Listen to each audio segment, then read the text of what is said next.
అందరికీ నమస్కారం. మీరు వినబోతున్న కథ కన్నుల్లో నీ రూపమే 41వ భాగం. మిస్టర్ అరవింద్, ఇంకో 6 నెలల్లో ఎలక్షన్స్ ఉన్నాయి. ఇలాంటి టైంలో ఇలా జరగటం మాకు బాధాకరంగా ఉంది. మీరు కొంచెం టైం ఇస్తే అని మినిస్టర్ నాకా చెప్తుండగా, నాకు అర్థమవుతుంది. ఈ విషయంలో మీరు వర్రీ అవనవసరం లేదు. ఎటువంటి నష్టం లేకుండా శాంతియుతంగా పరిష్కరించడానికి ప్రయత్నిస్తాను అన్నాడు అరవింద్. ప్రయత్నిస్తాను అంటే పాజిబిలిటీ 50-50 ఉంది అని భయపడుతూనే సరే అన్నాడు మినిస్టర్. అమెరికన్ బోర్డర్లోని ఆకాశం నుండి హెలికాప్టర్ చిన్నగా దిగింది. అప్పటికే మినిస్టర్ అరవింద్ కోసం ఎదురు చూస్తున్నాడు. అరవింద్ వెనకాల ప్రణీత్ హెలికాప్టర్ నుంచి దిగి ముందుకి నడిచొస్తూ ఉండగా నాకా ఎదురొచ్చాడు. సారీ మినిస్టర్, ఇంత రాత్రి వేళ మిమ్మల్ని ఇబ్బంది పెట్టాల్సి వచ్చింది. షేక్ హ్యాండ్ ఇస్తూ ముందుకు నడిచాడు అరవింద్. అరవింద్ని మర్యాదగా అక్కడున్న టెంటులోకి తీసుకెళ్లి కూర్చోపెట్టాడు మినిస్టర్. మిస్టర్ అరవింద్, మీరు అడిగింది ఏర్పాటు చేస్తాము. అయితే మీ ఇన్వెస్ట్మెంట్స్ మరో 3 కంట్రీస్లో కూడా ఎక్కువగానే ఉన్నాయి. మా దగ్గర ఒక 30% పెంచారంటే మీరు అడిగింది వెంటనే ఏర్పాటు చేస్తాం అన్నాడు నాకా. అరవింద్ కాసేపు ఆలోచించి తన ల్యాప్టాప్లోనే డీటెయిల్స్ చూశాడు. ఓకే, ఇది బిజినెస్ మాట్లాడుకునే టైం కాదు. మీ దగ్గర అంతకుముందు పెట్టిన ఇన్వెస్ట్మెంట్ మొత్తం వెనక్కి తీసుకుంటాను. అరవింద్ ఒప్పుకుంటాడు అనుకున్న మినిస్టర్ కంగారు పడ్డాడు. మిస్టర్ అరవింద్, బిజినెస్ గురించి తర్వాత మాట్లాడుకుందాము. మీ భార్యని కాపాడడం మా బాధ్యత. మీకేం కావాలో చెప్పండి. అసలు ఇవిడ ఫిలడెల్ఫియా ఎందుకెళ్ళింది అని తిట్టుకుంటూనే అడిగాడు minister. 500 man power, 5 fighter jets కావాలి. అరవింద్ మాటకి మినిస్టర్ షాక్ అయ్యాడు. ఇంతమంది మ్యాన్ పవర్ అంటే అక్కడ యుద్ధం జరిగినట్టే ఉంటుంది. నా ఎలక్షన్స్కి ప్రాబ్లం అవుతుంది. ఒక 400 మ్యాన్ పవర్, 2 ఫైటర్ జెట్స్ ఇస్తాము. అర్థం చేసుకోమన్నట్టు అడిగాడు మినిస్టర్. అసలు నాకా 100 మంది మ్యాన్ పవర్ ఇద్దామనుకున్నాడు. అరవింద్ మాటలకి కన్ఫ్యూజ్ అయ్యి కొంచెం ఎక్కువగానే ఇచ్చాడు. ఫిలడెల్ఫియా అవుట్స్కట్స్లోని శాతాన్ మనుషులు కొందరు అగస్టిన్ని మోసుకెళ్తున్నారు. అగస్టిన్ గ్యాంగులో చాలామంది వరకు చనిపోయారు. మిగతా ఉన్న కొంతమందిని కూడా బట్టలిప్పించి రోడ్డు మీద నడిపిస్తున్నారు. అగస్టిన్ బట్టలని రక్తంతో తడిచిపోయున్నాయి.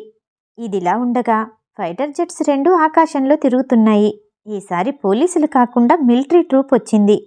శాతాన్ కోసమే వచ్చుంటారని అనుకున్నాడు అగస్టిన్.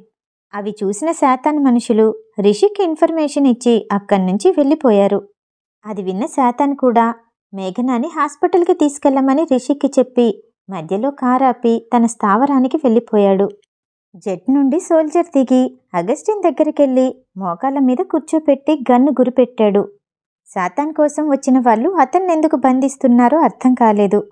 వెనకాలే అరవింద్ వచ్చాడు. అతన్ని చూశాక తెలిసింది ఆ ట్రూప్ అంతా మేఘనా కోసమని. అరవింద్ రావటంతోనే వేర్ ఈజ్ మై వైఫ్ అంటూ అతని ముందు కూర్చున్నాడు. మేఘనా పేరు చెప్పకుండా వైఫ్ అనేసరికి అగస్టిన్ కన్ఫ్యూజ్ అయ్యాడు. అయోమయంగా చూస్తున్న అతన్ని సోల్జర్ వెనకాల నుండి మోకాలుతో తన్నాడు. మీ వైఫ్ గురించి మాకేమీ తెలీదు అంటూ కంగారు పడుతూ అన్నాడు. అరవింద్ వెంటనే ల్యాప్టాప్ ఓపెన్ చేసి అందులో ఉన్న ఫుటేజ్ చూపించాడు. ఆమె శాతాన్ గర్ల్ ఫ్రెండ్ కదా, వైఫ్ అంటాడేంటి? అగస్టిన్ తనలో తనే అనుకుంటూ బయటికంటే మళ్ళేం చేస్తారో అని. మీ వైఫ్ నా దగ్గర లేదు. ఆమెని ఇంకో గ్రూప్ తీసుకెళ్ళింది. కానీ మీరు వాళ్ళని చేరుకోవటం అంత సులభం కాదు అంటూ శాతాన్ పేరు చెప్పాడు. అరవింద్కి పరిస్థితి అర్థమైంది.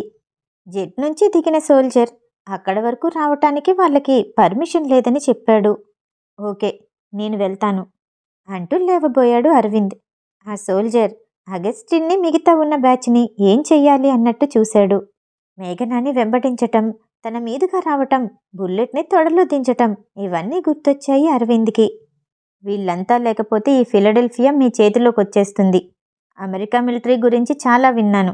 ఒక్కసారిగా చంపటం పద్ధతి కాదనుకుంటా అంటూ సోల్జర్కి చెప్పి హింటిస్తున్నట్టు నవ్వుతూ అక్కడి నుండి వెళ్ళిపోయాడు అరవింద్. కారులోని మేఘనా రిషికిని బతిమాలుతోంది. కార్ వెళ్తూ ఉండగా ఆ లైటింగ్కి దూరంగా రోడ్డు మధ్యలో ఎవరో నిల్చున్నట్టు అనిపించింది. సడన్ బ్రేక్ వేస్తూ రిషిక్ కార్ ఆపాడు. మేఘనాకి ఎక్కువ బ్లీడింగ్ అవటంతో కాసేపట్లో స్పృహ కోల్పోయేలా ఉంది. అరవింద్ రోడ్డు మధ్యలో తను రెగ్యులర్గా వేసుకునే బ్లాక్ సూట్లో నిల్చొనున్నాడు. మేఘనాకి అరవింద్ కనిపించలేదు. కారుకి దగ్గరలో ఎవరో వస్తున్నట్టు అనిపించింది. నా భార్యను నాకు అప్పచెప్తే ప్రాణాలతో బయటికెళ్తావు. అరవింద్ మాట వినిపించింది. మేఘన ఆశ్చర్యపోయింది. అరవింద్, టూ మచ్, ఇక్కడలా అనుకుంటూ ఉండగా, నీ భార్య ఎవరు? రిషిక్ అడిగాడు. మేఘన కారు విండో నుండి తల బయటికి పెట్టి, నేను. అరవింద్, ప్లీజ్ సేవ్ మీ అంటూ గట్టిగా అరిచింది. అప్పుడే తన వైపు కాళీ వస్తూ కనిపించాడు. హాయ్ ఆది, ఎలా ఉన్నావు?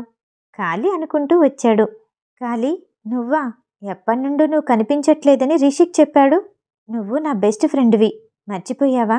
ఇన్ని రోజులు కనీసం నాకు ఫోన్ కూడా చేయలేదు అంటూ కాళీని అరవింద్ని చూస్తూ ఆనందం, ఆశ్చర్యం అర్థం కాని అయోమయంలో ఉంది మేఘన. ఏంటి రిషిక్, ఎలా ఉన్నావు? బాసు నువ్వు నన్ను మిస్ అవ్వట్లేదా? రిషిక్ భుజం మీద చెయ్యేస్తూ అని వెంటనే మెడకి ఒక ఇంజెక్షన్ గుచ్చాడు కాళీ. 2 నిమిషాలకే చేతులు కాళ్ళు తిమ్మిరెక్కినట్టు అయ్యాయి. చూడగలుగుతున్నాడు కానీ ఏమీ చేయలేకపోతున్నాడు. ఇదంతా చూసి మేఘన ఆశ్చర్యపోయింది. అరవింద్కి మినిస్టర్ ఇచ్చిన మాట మీద పూర్తిగా నమ్మకం లేదు. అందుకే తన దగ్గరే పనిచేస్తున్న కాళీని పంపించాడు. ఏ గొడవ లేకుండానే మేఘనాని ఇండియాకి తీసుకెళ్ళాలి. వచ్చిన పని అయిపోయినట్టే. నువ్వు మన బాస్ని మోసం చేస్తున్నావు, రిషిక్ గట్టిగా అరిచాడు. కోపంతో పిడికిలు బిగించబోయాడు. అవి పెలుసుగా అయి దగ్గరికి రానట్టు కదలకుండా ఉన్నాయి. కాళీ మేఘనాని పట్టుకొని బయటికి తీసుకొస్తూ, ఆది, నువ్వు జుట్టు పెంచుకున్నాక అమ్మాయిలానే ఉన్నావు. ఇంత అందంగా ఉంటావని ఎవరు అనుకోరు అనుకుంటూ అరవింద్ వైపు నడిపించాడు. అరవింద్ వెంటనే వచ్చి మేఘనాని దగ్గరికి తీసుకున్నాడు. నాకు క్యాబేజీ అంటే చాలా ఇష్టం అంటూ అప్పటి వరకు కళ్ళు తెరుచున్న మేఘన అరవింద్ పట్టుకోగానే ప్రాణం పోయినట్టు గుండెల మీద వాలిపోయింది. ఈ క్యాబేజీ గురించి ఎందుకు చెప్పిందో కాళీకి అర్థం కాలేదు. మేఘనాని అలా చూసేసరికి అరవింద్కి ఏమీ వినపట్టం లేదు. వెంటనే తన్నెత్తుకొని అక్కడి నుండి బయలుదేరాడు. అరవింద్ తన ఫ్రెండ్ మీద అంత ప్రేమను చూపించడం, తన బాస్ తన ఫ్రెండ్ మీద అంత ప్రేమను చూపించటం కాళీకి ఇంకా ఆశ్చర్యంగా ఉంది. మేఘనాతో క్షేమంగా తిరిగొచ్చిన అరవింద్ని చూసి మినిస్టర్ ఎదురెళ్ళాడు. మిస్టర్ అరవింద్, ఎలక్షన్స్కి ఏ ప్రాబ్లం లేకుండా ప్రశాంతంగా డీల్ చేశారు. నేనే మీకు థ్యాంక్ యూ చెప్పాలి అంటూ మేఘనాని చూస్తూ, మిస్సెస్ అరవింద్ చాలా గాయపడ్డారు. ఆవిడ కోలుకునే వరకు మా ఇంట్లోనే ట్రీట్మెంట్ జరుగుతుంది. ఈ పరిస్థితుల్లో హాస్పిటల్లో ఉండటం కూడా మంచిది కాదు అని అరవింద్కి చెప్పాడు. అరవింద్కి కూడా అదే మంచిదనిపించింది. స్ట్రెచ్చర్ మీద మేఘనాని పడుకోపెడుతూ విడిచిపెట్టలేనంత బాధగా చూస్తున్నాడు అరవింద్. పక్కనే ఉన్న కాళీకి ఏదో గుర్తొచ్చి, బాస్, 3 రోజుల తర్వాత నేను కోరింది ఇస్తారుగా అంటూ అరవింద్ వైపు చూశాడు. అరవింద్ మొహంలో ఎలాంటి ఎక్స్ప్రెషన్ లేదు. మిషన్ కంప్లీటెడ్, నేనిప్పుడు అర్జెంటుగా మాయమైపోవాలి. బాస్ తన భార్య గురించి కంగారు పడుతున్నాడు. నా బెస్ట్ ఫ్రెండే లేడీ బాస్ అని నవ్వుకుంటూ అక్కడి నుండి వెళ్ళిపోయాడు కాళీ. మినిస్టర్ ఇంట్లోని మేఘనాకి తగిలిన దెబ్బలకి, అయిన గాయాలకి, పోయిన రక్తానికి ట్రీట్మెంట్ ఇస్తూ బిజీగా ఉన్నారు డాక్టర్లంతా. అరవింద్ని దూరంగా ఉండమన్నా మేఘన అరచేతిని పట్టుకుని అలానే కూర్చున్నాడు. బుల్లెట్ గాయం ఇంకా లోపలికయ్యుంటే మేఘనాకి కాలు తీసేయాల్సొచ్చేది. సార్, ట్రీట్మెంట్ ఇస్తే 3 రోజుల్లో కోలుకుంటారు. ఫీవర్ కూడా ఎక్కువగా ఉంది. ఈ రాత్రంతా ఒళ్ళు తుడుస్తూ జ్వరం పెరగకుండా చూసుకోండి. మేము ఎన్ని మెడిసిన్స్ ఇచ్చినా సరే బుల్లెట్ గాయం వల్ల ఫీవర్ వెంటనే కంట్రోల్కి రాదు. డాక్టర్ అరవింద్కి చెప్పి ఒక నర్సుని తోడుగా ఉంచి వెళ్ళిపోయాడు. ఒక రాత్రి పగలు మొత్తం నిద్రపోయింది మేఘన. 2వ రోజు సాయంత్రానికి జ్వరం కొంచెం తగ్గింది. కళ్ళు తెరిచి చూసేసరికి అరవింద్ పక్కనే కూర్చునున్నాడు. మేఘన, ఎలా ఉందిప్పుడు? కంగారు పడుతూ మేఘనాకి దగ్గరగా వెళ్ళి అడిగాడు. మేఘన అరవింద్ చేయందుకొని దగ్గరికి రమ్మన్నట్టు లాగింది. ఏం చెప్తుందో అని మేఘన నోటికి దగ్గరగా చెవిని ఉంచాడు. చిన్నగా అరవింద్ తలని మేఘన గుండెల మీదకి లాగి గట్టిగా ఒత్తుకుంది. ఐ లవ్ క్యాబేజ్ అని చెప్తుందా? మేఘన చిన్నగా అడిగింది. అరవింద్ ఊహించలేదు. ఏమీ మాట్లాడలేకపోతున్నాడు. అసలు తనలో ఏమనిపిస్తుందో తనకే అర్థం కావట్లేదు. మేఘన అరవింద్ మొహాన్ని తన చేతుల్లోకి తీసుకొని బుగ్గ మీద ముద్దిచ్చింది.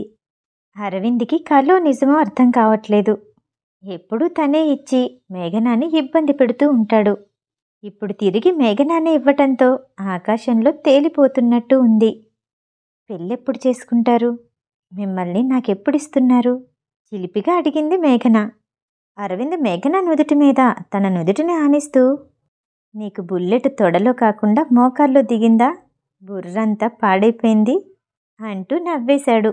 మేఘన అరవింద్ బుగ్గ మీద తన అరచేత్తో చిన్నగా తట్టి అలిగినట్టు మొహం పెట్టింది. నిజమేనా? నమ్మొచ్చా? ఏడిపిస్తున్నావా? అరవింద్ అనుమానంగా మేఘన కళ్ళల్లోకి చూస్తూ అడిగాడు. ఇలా ఎవరైనా ఏడిపిస్తారా? మిమ్మల్ని ఏడిపించాలంటే దూరంగా ఉంచితే చాలు అంటూ అరవింద్ జుట్టుని చెదిరిస్తూ అంది. ఇంకొన్ని రోజులు అలాగే ఉంచితే సన్యాసంలో కలిసిపోయేవాడిని. మేఘన బుగ్గని కొరుకుతూ అన్నాడు. అయితే గేని కూడా సన్యాసంలో తీసుకుంటారా? మొహం పక్కకి తిప్పేస్తూ నవ్వుతూ అడిగింది మేఘన. అరవింద్ వెంటనే మేఘన మొహాన్ని తన వైపుకి తిప్పుకుంటూ, నీ డౌట్స్ అన్నీ క్లియర్ అవ్వాలంటే ఫస్ట్ నైట్ ముందు చేసుకుందాం అంటూ మేఘన పెదాల్ని అందుకున్నాడు. ఆ రెండో రోజు మేఘన కొంచెం కోలుకున్న తర్వాత తిరిగి ఇండియా వచ్చేశారు. మేఘనాని అపార్ట్మెంట్ దగ్గర దింపుతూ, నీకు 1 మంత్ అయినా రెస్ట్ కావాలి. ఈ మధ్యలో షూటింగ్స్ అవి పెట్టుకోకు. సుహా నేను నీ దగ్గరకు వస్తూ ఉంటాము చెప్పి వెళ్ళబోయాడు అరవింద్. బాస్, మీరు చెప్పినట్టు రెస్ట్ తీసుకుంటాను. నాకొక చిన్న డౌట్ ఉంది. అది ఖాళీ అక్కడికి ఎలా వచ్చాడు? అడిగింది మేఘన. అతను మన కార్పొరేషన్లో సెక్యూరిటీగా జాయిన్ అయ్యాడు. అతని గురించన్నీ స్పెషల్ గార్డ్ భార్గవానే చూసుకుంటున్నాడు. అరవింద్ చెప్పగానే మేఘన ఆశ్చర్యపోయింది. ఎక్కడో ఉన్న ఖాళీ అరవింద్ దగ్గర సెక్యూరిటీ గార్డుగా ఎలా చేరాడో అర్థం కాలేదు. మేఘన వెళ్ళటంతోనే మంచం మీద వాలిపోయింది. మొదట తన ల్యాప్టాప్లోని ఎంటర్టైన్మెంట్ న్యూస్ చూసింది. మెయిన్ క్యారెక్టర్స్ కంటే భూమికి, దీక్షిత్కి ఫాలోవర్స్ చాలామంది పెరిగారు. అలా మేఘన సుహా అరవింద్ అప్పుడప్పుడు రావటంతో 15 రోజుల వరకు గడిపింది. అరవింద్ మెసేజ్ చేశాడు. ఇంట్లోనే ఉండి విసుగ్గా ఉందా? రేపు బయటికి తీసుకెళ్తాను, రెడీ అయ్యుండు. మేఘనకది చూడగానే రేపు వెళ్ళేటప్పుడు ఏం డ్రెస్ వేసుకోవాలా అని ఆలోచించింది. సుహా స్కూల్కి వెళ్తున్నాడు. అరవింద్తో కలిసి ఒంటరిగా బయటికెళ్ళటం ఇదే మొదటిసారి. గంట ప్రయాణించిన తర్వాత చిన్న ఫారెస్ట్ లాంటి పార్కుకొచ్చి చేరారు. అక్కడక్కడ క్యాంపింగ్కి వచ్చిన వాళ్ళు ఉండటానికి చిన్న టెంట్స్ని ఏర్పాటు చేశారు. హార్స్ రైడింగ్, షూటింగ్ రేంజ్, సెలయేరు, నేచర్లో ఒక్కొక్క సీనరీని చూసి మైమర్చిపోతుంది మేఘన. అనుకోకుండా అక్కడ అజిలేష్ తనతో పాటు ఒక అమ్మాయి కనిపించారు. హాయ్ అరవింద్, ఈ అమ్మాయేనా నీ గర్ల్ ఫ్రెండ్? నువ్వు మమ్మల్ని మోసం చేసి బ్యాచిలర్స్ పార్టీ నుండి తప్పించుకున్నావు అంటూ మేఘనాకి షేక్ హ్యాండ్ ఇస్తూ, నేను అరవింద్ కజిన్ని, నా పేరు అజిలేష్. అరవింద్ ఎప్పుడైనా తనకి చెల్లుందని చెప్పాడా అంటూ పక్కనే ఉన్న దీపాన్ని చూపెట్టి, షీఈస్ దీపా, నువ్వు మేఘన. మీ ఇద్దరి గురించి నాకు మొత్తం తెలుసు. మొన్న యుఎస్లో తప్పిపోయినప్పుడు కూడా అరవింద్ కంగారు పడ్డాడు. మేఘనాని చూస్తూ అన్నాడు అజిలేష్. మేఘనాకి వీళ్ళిద్దరూ ఉన్నారని ఎప్పుడూ తెలీదు. ఆశ్చర్యంగా అరవింద్ వైపు చూసింది. దీప అరవింద్ పెళ్లి చేసుకుంటాడని అస్సలు అనుకోలేదు. ఈ అమ్మాయి అని తడబడుతూ అరవింద్ని అడిగింది దీప. నీకు కాబోయే వదిన. అరవింద్ ఆ ఒక్క మాటే చెప్పాడు. మేఘన హలో చెప్పింది. మేఘనాకెందుకో ఆ అమ్మాయి స్నేహంగా ఉంటుందని అనిపించలేదు. అసలెప్పుడూ వాళ్ళిద్దరినీ అరవింద్ ఇంటి దగ్గర చూడలేదు. సంజయ్ కూడా ఎప్పుడూ చెప్పలేదు. వాళ్ళిద్దరితో పాటు మరో అమ్మాయి ఉంది, మాలతి. మాలతి, అరవింద్, అజిలేష్ ముగ్గురు కలిసి పెరిగారు. మాలతికి, అరవింద్కి, అజిలేష్కి మంచి స్నేహబంధం ఉంది. కానీ మధ్యలో అరవింద్ దూరం అయ్యాడు. ఇప్పుడిలా మేఘనాని చూపెట్టి తన గర్ల్ ఫ్రెండ్ అనటం ఎవరికీ నచ్చలేదు. మాలతి అరవింద్ కోసమే అబ్రాడ్ వెళ్ళి బిజినెస్ మేనేజ్మెంట్ చేసింది. వచ్చిన తర్వాత అరవింద్తో కలిసి ఉందామనుకుంది. అనుకోకుండా తన తల్లిదండ్రులు వేరే ఊరికి మారటంతో వాళ్ళతో పాటు మాలతికి కూడా వెళ్లాల్సి వచ్చింది. ఆ తర్వాత ఎప్పుడూ అరవింద్తో మాట్లాడలేదు. వాళ్ళిద్దరి గురించి తెలిసిన వాళ్ళకి మాలతి తిరిగొచ్చే వరకు అరవింద్ పెళ్లి చేసుకోకుండా ఉంటాడని అనుకునేవాళ్ళు. ఇద్దరమే ఎంజాయ్ చేయొచ్చు అనుకున్న మేఘనాకి మరో ముగ్గురు తోడయ్యారు. ఆ రోజు మొత్తం అందరూ కలిసి తిరిగారు. అరవింద్, మాలతి ఎవరు? మేఘన అడిగింది. మేము చిన్నగా ఉన్నప్పుడు మా 2 ఫ్యామిలీస్ క్లోజ్గా ఉండేవి. అరవింద్ అంతకు మించి ఏమీ చెప్పలేదు. అంటే మీరు చైల్డ్‌హుడ్ ఫ్రెండ్స్. ఈ అమ్మాయి ఫ్యామిలీ గురించి నేను విన్నాను. వాళ్ళు కూడా మీ స్టేటస్‌కి తగ్గవాళ్ళు కదూ? వాళ్ళందరూ నేను మీకు తగను అన్నట్టు చూస్తున్నారు. నాకెందుకో అలానే అనిపిస్తుంది. మాలతిని చూస్తుంటే జెలసీగా ఉంది. చిన్నప్పటి నుండి కలిసున్నా అంటున్నారు. ఇప్పుడొచ్చాక మర్చిపోతారా నన్ను? మేఘన ఇలాంటి మాటలు మాట్లాడుతుందని అరవింద్ అనుకోలేదు.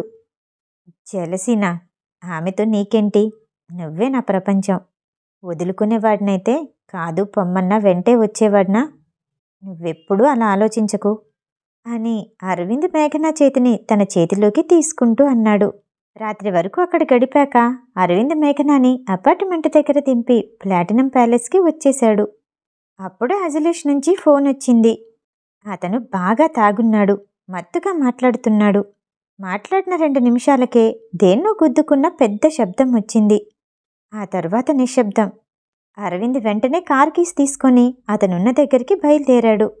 ఒక చెట్టును గుద్దేశాడు అజిలేష్. కారులో నుండి బయటికి పడున్నాడు.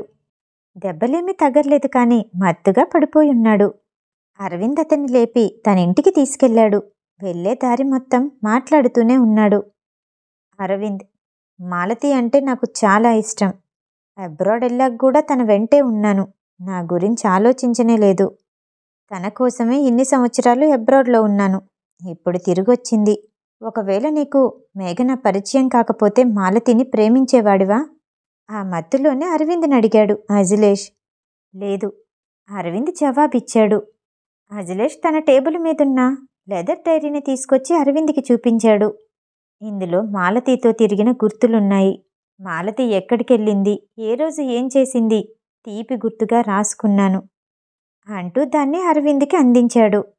2వ రోజు శనివారం. సుహాకి స్కూల్ లేదు.